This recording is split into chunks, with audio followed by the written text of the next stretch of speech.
Hey, I'm Carl Azus with CNN Student News, your source for current events, fun features, and puzzling puns. You're going to see why in a few minutes. First up, though, we're updating you on a standoff in the U.S. state of Oregon. On our January 8th show, which you can find in the archive of our website, we reported on a man named Ammon Bundy and a group of armed protesters who took over an unoccupied federal building in rural southeast Oregon. Some of the demonstrators are still there. But yesterday, 8 people connected to the standoff were arrested, including protest leader Ammon Bundy and 4 others at a traffic stop. That's also where a demonstrator identified as Lavoy Finicum was shot and killed. Law enforcement officials say it's not clear who fired first, police or the protesters. The demonstrators say Finicum had his hands in the air when he was shot. A local sheriff says the death didn't have to happen, and he called for the occupiers of the federal building to leave. The demonstrators say that's something they will not do. We're moving one state to the south now. In the city of Pacifica, California, there's a state of emergency, and this is why. It almost looks like a scale model of a dangerous cliffside. Because it's real, officials have asked residents of homes and apartment complexes to get out. The rapid erosion of the coast has been blamed on storms caused by El Nino. The backyards of some properties have already been washed out to sea. But even though city officials have labeled the properties unsafe and ordered residents to leave, some people say they're not going anywhere. They don't think the danger is imminent. It's not the first time homes in this area have been evacuated. Storms have been eroding these cliffs for years. Officials say relief organizations like the Red Cross have been contacted to help support those who've had to abandon their homes. The northeastern U.S. is where we're starting today's call of the roll from Hancock, Maine. Please welcome the Hornets. Hancock Grammar School gets things going today. From Bridgeport, Connecticut, we've got some presidents watching. They're presiding over Warren Harding High School.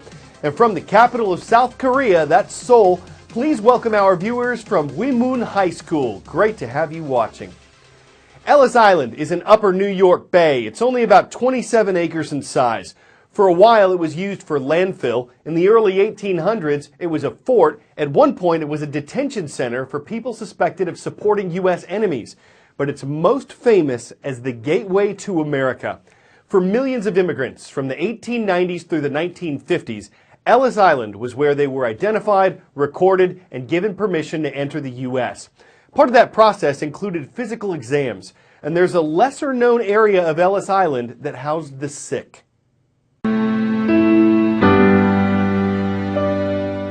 If I go down this hallway, I'm going to be going to the hospital built to restore the health of people suffering from minor injuries, broken bones, goiters, even babies were born in that building. These immigrants were expected to do physically demanding work, and if you found that you didn't have the physique or the capacity to do that kind of work, they possibly deport you.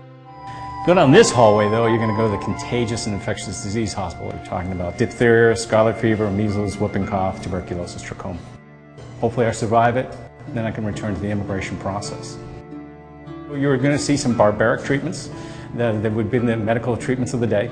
For the most part, though, this is the first time a third-class patient would ever see the inside of a hospital. Each pavilion is the same. It's going to be a very large open room in the back where patients are going to be, as far from the hallway as possible. There would have been 14 beds in the room, each bed positioned between each of the windows. There were private rooms, but if you had a private room, you likely were either psychotic or you perhaps had tuberculosis. These are the isolation wards of Ellis Island. The people here are going to be suffering from serious diseases, maybe multiple diseases.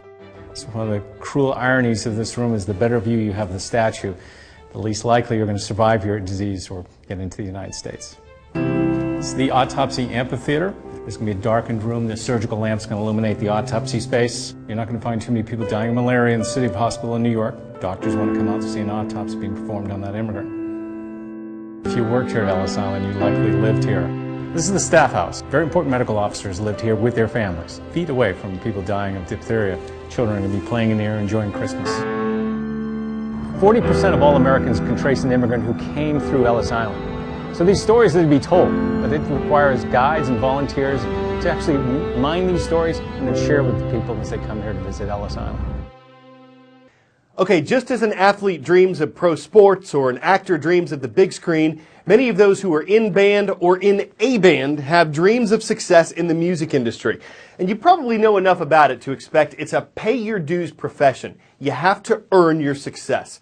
So what does that look like? CNN caught up with a group of songwriters who showed us some of the challenges of making music in the streaming age.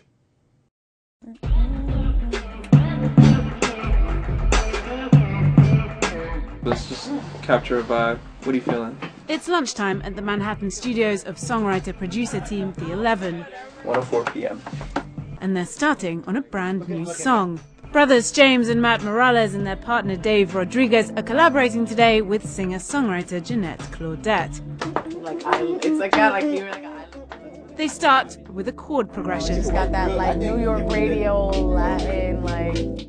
And then the song's core message. I'm anticipating being with you kind of vibe. Got me waiting kind of thing. Those are just the words that I'm playing with. So we're just half an hour into the process and things are progressing really quickly. This is not the romantic notion of songwriting that you might think, the thunderbolt of inspiration that just happens. These guys are under intense pressure to keep churning out music as quickly as possible. So I could never leave. There are a lot more songwriters, I would say, today because the technology allows us to do that. Technology makes everything so much faster and quicker. We have to expedite the process. 3 hours in and a song is starting to take shape. The 11 got a lucky break 4 years ago when a friend and music manager spotted one of their tracks. That led to a publishing contract with one of the world's biggest publishing companies, Sony ATV, and the work started flowing. We've had records with Meghan Trainor, Sean Kingston, Jesse McCartney. Theirs, though, is a rare success story. Jason Bloom, a 20-year veteran of the industry who's written songs for Britney Spears and the Backstreet Boys, says this is the most difficult time he's ever seen for songwriters.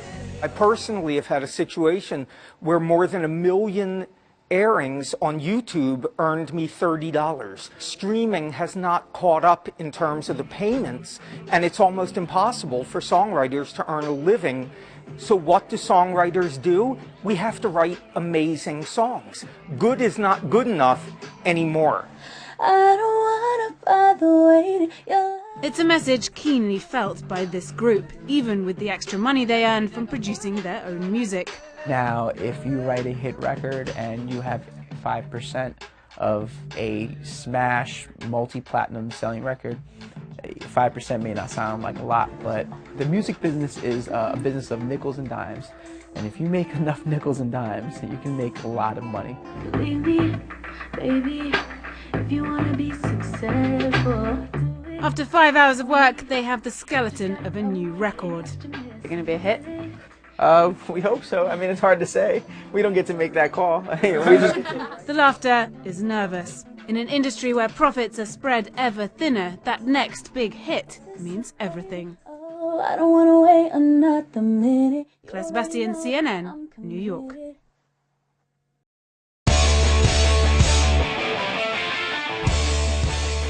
A 14-year-old from Kentucky holds the Guinness World Record for solving a Rubik's Cube. He lined up all the colors on the 3x3 block in less than 5 seconds. Well, this robot's a little faster. It gets the job done in just over 1 second. Using a computer application, several cameras, some stepper motors, and some 3D printed robot arms to position the cube, its builders say they've created a puzzle-solving machine worthy of a new world record. If they made it more complicated, it could be a Rubik's Goldberg machine. Only a few folks are going to get that, like those who can really solve a Rubik's Cube. It's a mental block, a square deal, a challenge measured in qubits. Still, puns about it always make for a colorful conclusion to CNN Student News. We hope to see you tomorrow. I'm Carl Lazouz.